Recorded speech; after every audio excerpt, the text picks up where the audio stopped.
Πνοές του δάσους.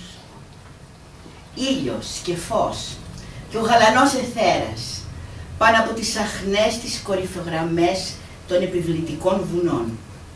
Και γύρω μου το αιώνιο δάσος με τους γιγάντιους σιωπηλούς του φύλακες, τα σκούρα λιγερόκαρμα έλατα και ανάμεσά τους τα ανοιχτόχρωμα και φουντωτά μικρά ζωούλες τρυφερές στο θαλερό ξεκίνημά τους. Και κατεβαίνοντας προς την καρδιά του δάσους, πυκνές συστάδες με βαλανιδιές, με καστανιές, με κέδρα, ολάκεροι με κλείνουν μέσα στο σκιερό κόσμο τους, ενώ πλατάνια που φυτρώνουν πλάι σε ρέματα, με πράσινα ολοκένουργα φυλλώματα αρχίζουν δειλά να ντύνουν τα γυμνά κορμιά τους. Και χαμηλά πιο κάτω, ήμερα λιβάδια, πολύχρωμα ταπέτα από την πνοή της άνοιξης στρώνονται βοδιαστά μπροστά στα πόδια μου και να πλαγιάσω με καλούν στην δροσερή αγκαλιά τους.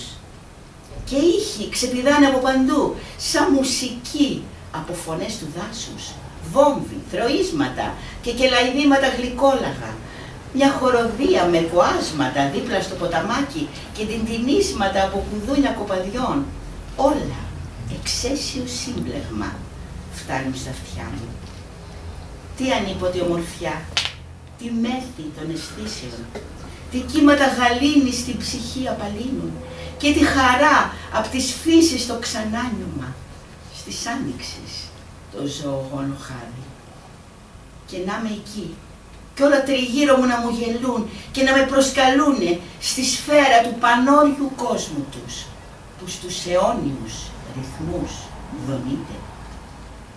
Και τότε μέσα στην ψυχή μου τόνωσα πως έζησα μια υπέρτατη στιγμή που απελευθερωμένη από τα φορτία μου, αγνή και αμόλυντη, με τύλιξε η φύση στη ζεστή αγκαλιά της.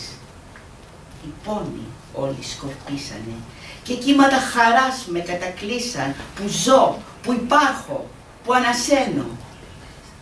Ετούτη την υπέρτατη στιγμή που στάθηκα άξια την ευτυχία να αγγίξω.